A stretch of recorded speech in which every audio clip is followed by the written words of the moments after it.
এই মামাটি মানুষ সরকার যবে থেকে ক্ষমতায় এসছে আর কি, তবে থেকে একটা জিনিস খুব স্পষ্ট যে সারা রাজ্য যেমন ধ্বংসের দিকে এগিয়ে চলেছে, তেমনি শিক্ষা ব্যবস্থাকেও ধ্বংস করার একটা প্রচেষ্টা সরকারি তরফ থেকে হয়েছে। কে মাওবাদী সেটা আমরা কখনো জানি না, বা যদি কেউ থেকেও থাকে ভিতরে ভিতরে গোপনে থাকে, এটা রাজ্য সরকারের গোয়েন্দা দপ্তরে সেগুলো খোঁজ করে দেখা হয়। শিক্ষামন্ত্রীর ভূমিকা নিয়ে কিছু কথা বলতে গেলে আমার একটু লজ্জা, কারণ আমি একজন শিক্ষক এবং যিনি আজকে শিক্ষামন্ত্রী তিনিও ঘটনাচক্রে শিক্ষক। একজন শিক্ষকের গাড়ি আর চাকার তলায় একজন ছাত্রকে দেখা যাচ্ছে শিক্ষা প্রতিষ্ঠানের মধ্যে, শিক্ষা বিশ্ববিদ্যালয়ের ক্যাম্পাসের মধ্যে। আমার মনে হয় উনি, আমি যদি সেই জায়গায় যেতাম থাকতাম, আর যদি এটা হয়ে থাক, আমি হাত জোড়ো করে ছাত্রদের কাছে ক্ষমা চাই। স্যার, আমরা যেমনটা দেখতে পেলাম এই কদিনে যাদবপুর ফের আরেকবার খবরের শিরোনামে। কিভাবে দেখছেন এই পুরো বিষয়টিকে? এই মামাটি মানুষ সরকার যবে থেকে ক্ষমতায় এসছে আর কি, তবে থেকে একটা জিনিস খুব স্পষ্ট যে সারা রাজ্য যেমন ধ্বংসের দিকে এগিয়ে চলেছে, তেমনি শিক্ষা ব্যবস্থাকেও ধ্বংস করার একটা প্রচেষ্টা সরকারি তরফ থেকে হয়েছে। এটা কোনো রাগ অভিমান থেকে বলা বিষয় নয়। আমরা ইতিমধ্যেই সবাই জানি যে শিক্ষক নিয়োগে ব্যাপক দুর্নীতি হয়েছে, স্কুল উঠে যাচ্ছে, বন্ধ হয়ে যাচ্ছে, মাধ্যমিক উচ্চ মাধ্যমিকে ছাত্র সংখ্যা কমে যাচ্ছে, কলেজে কলেজে ছাত্র ভর্তি কমে যাচ্ছে, এবং বহু কলেজে, বহু কলেজ কেন, সব কলেজেই গণতান্ত্রিক পরিচালন ব্যবস্থা নেই। তেমনি যাদবপুর বিশ্ববিদ্যালয়েও 2011 সালের পরে গণতান্ত্রিক পরিচালন ব্যবস্থা নেই। আমাদের যাদবপুর বিশ্ববিদ্যালয়ের যে কাঠামো, সেখানে দ্য কোর্ট একটা সংস্থা আছে, তার তলায় এক্সিকিউটিভ কাউন্সিল আছে, তার তলায় ফ্যাকাল্টি কাউন্সিলস আছে, সায়েন্স, আর্টস, ইঞ্জিনিয়ারিং, তারপরে ছাত্রদের ক্ষেত্রে ছাত্র সংসদ আছে। কোনোটাই কিন্তু এখন নির্বাচিত নেই। অর্থাৎ সরকারের যে সামগ্রিক পরিকল্পনা শিক্ষা ব্যবস্থাকে ধ্বংস করা, সেটা রাজ্যের বিভিন্ন শিক্ষা প্রতিষ্ঠানের কাছে সহজ হলেও যাদবপুর বিশ্ববিদ্যালয়ের যে উৎকর্ষতা, তার ছাত্রছাত্রীদের যে মেধা, সেটা আজকে নতুন কথা নয়, বহুকাল ধরেই সেটা চলে আসছে। জাতীয় স্তরে এবং আন্তর্জাতিক স্তরে সেটা খ্যাতি সম্পন্ন। সেই জন্য এখানকার ব্যবস্থাটাকে ধ্বংস করাটা সহজ হচ্ছে না বলে বারে বারে যাদবপুরকে আক্রমণের চেষ্টা হয়েছে। এর আগে 2016 সালে সম্ভবত উপাচার্য অভিজিৎ চক্রবর্তীকে বসিয়ে একটা চেষ্টা হয়েছিল, এটা সফল হয়নি। ছাত্রছাত্রী সহ, অভিভাবক এবং যাদবপুরের প্রাক্তনী সহ সেই অবস্থা থেকে আমরা কাটিয়ে তুলতে পেরেছিলাম। পরবর্তী সময়ে বিজেপির তরফে মুকুল নয় কি যেন, বাবুল সুপ্রিয় সহ রাজ্যপাল এখানে একটা অশান্তি তৈরি করার চেষ্টা করেছিল, শিক্ষা ব্যবস্থাটাকে ধ্বংস করার চেষ্টা করেছিল, সেটাও সফলভাবে সেটা আটকে দেওয়া গেছিল। এবার যেহেতু 26-এর বিধানসভা নির্বাচন সামনে আছে এবং মমতা বন্দ্যোপাধ্যায় যেভাবে খেলা হবে এবং খেলার যে বার্তা তিনি দিয়েছেন নেতাজি ইন্ডোর স্টেডিয়ামে, সেখানে যাদবপুরটাকে একটা টার্গেট করা হয়েছে এবং সে কারণেই যাদবপুর বিশ্ববিদ্যালয়ের এই বিশৃঙ্খলাটা হয়েছে। কিন্তু আমাদের দৃঢ় বিশ্বাস যে যাদবপুরের সব অংশের মানুষ, তারা তো বিশৃঙ্খলা চায় না, সুস্থ স্বাভাবিক শিক্ষা গবেষণা চায়, এবং সেটা আশা করি রেস্টোর হবে। যদিও রাজ্য সরকার, তার পুলিশ বাহিনী, তার শাসক দল এবং কেন্দ্রীয় সরকারের যে শাসক দল, তারা অস্থিরতাটাই চাইছে, সেটা আশা করি সফল হবে না। স্যার, সেই জায়গায় দাঁড়িয়ে বারংবার প্রশ্ন উঠছে যে যাদবপুর বিশ্ববিদ্যালয়ের সাথে নাকি নকশাল, মাওবাদী এদের সংযোগ আছে। দেখুন, যাদবপুর বিশ্ববিদ্যালয়ে কম করে 10,000 ছাত্রছাত্রী পড়াশোনা করে এবং সেখানে বিভিন্ন মতের ছাত্রছাত্রী থাকাটা অত্যন্ত স্বাভাবিক। যেমন ধনী গরিব নির্বিশেষে আছে, তেমনি বিভিন্ন মতেরও আছে, এবং তাদের মধ্যে কেউ কেউ যদি সেই ধরনের সংগঠন করেও বা মতের থাকেও, সেটা থাকাটা অস্বাভাবিক কিছু নয়।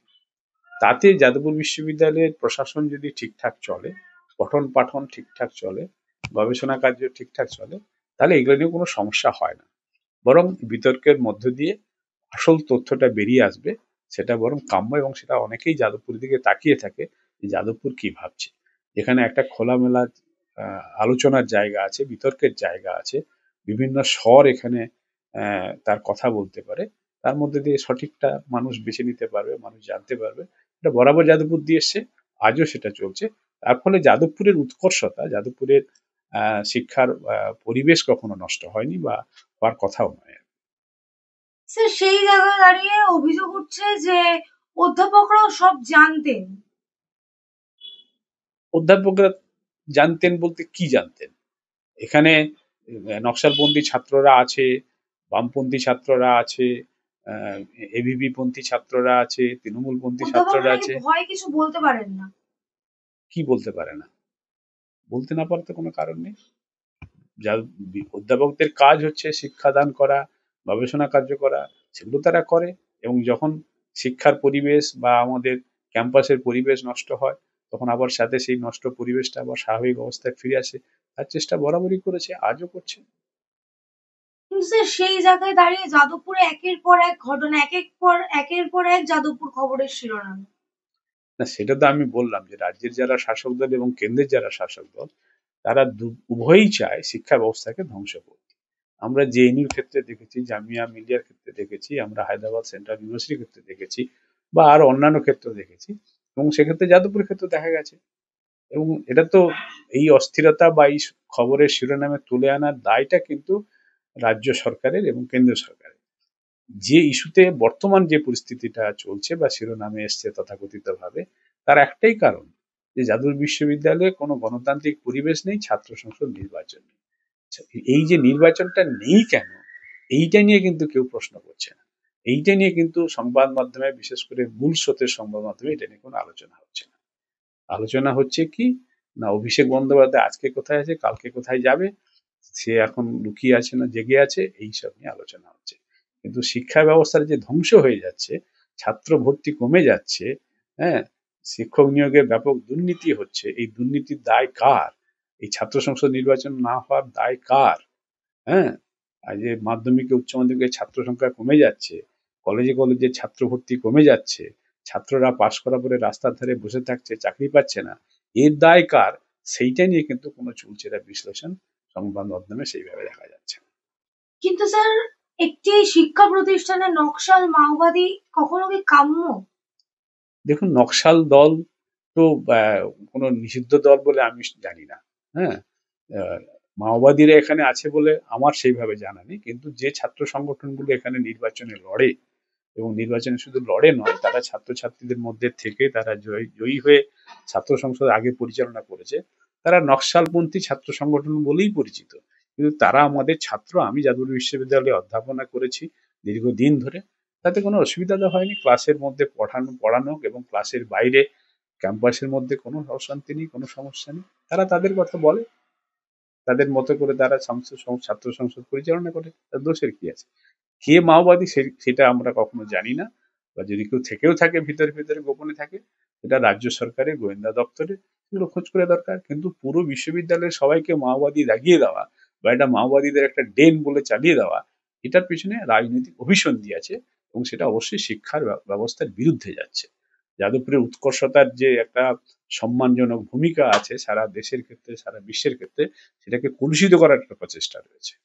স্যার আমার একেবারে শেষ প্রশ্ন, এই যে যাদবপুর এখন খবরের শিরোনামে, এই বিষয়ে মুখ্যমন্ত্রী এখনো একটি বাক্য ব্যয় করলেন না।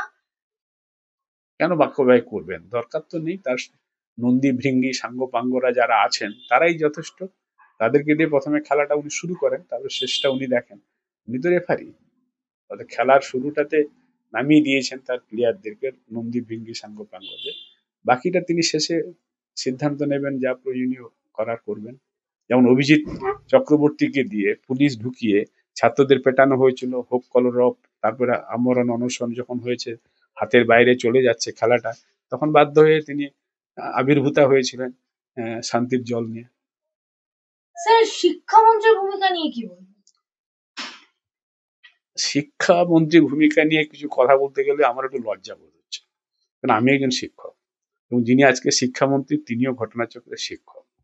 একজন শিক্ষকের গাড়ি বা শিক্ষামন্ত্রীর গাড়ি, তার চাকার তলায় একজন ছাত্রকে দেখা যাচ্ছে শিক্ষা প্রতিষ্ঠানের মধ্যে বিশ্ববিদ্যালয়ের ক্যাম্পাসের মধ্যে। এইটা দেখার পরে আহ, শিক্ষামন্ত্রীর যে প্রথম পরিচয় তিনি শিক্ষক, তারপরে তার আগেরও আর একটা পরিচয় আছে, তিনি একজন নাট্য ব্যক্তিত্ব। তার সম্বন্ধে কিছু বলতে আমার খুব খারাপ লাগছে, তবে আমার মনে হয় উনি, আমি যদি সেই জায়গায় থাকতাম, যদি এটা হয়ে থাকতো, আমি হাত জোড়ো করে ছাত্রদের কাছে ক্ষমা চেয়ে নিতাম। যেটা হয়েছে সেটা একেবারে ঠিক হয়নি, যে কোনো কারণে হয়ে গেছে, আমি হাত জোড়ো করে ক্ষমা চেয়ে নিচ্ছি, আমি সেটাই করতাম। কিন্তু তিনি তো সেটা করছেন না। হুম। তিনি নানা রকম মিথ্যাচার করছেন এবং ছাত্রদেরকে ছাত্রদের বিরুদ্ধে একটা যুদ্ধ মনোভাব নিয়ে এগোচ্ছেন। এটা শিক্ষামন্ত্রীর কাছে কাম্য নয়।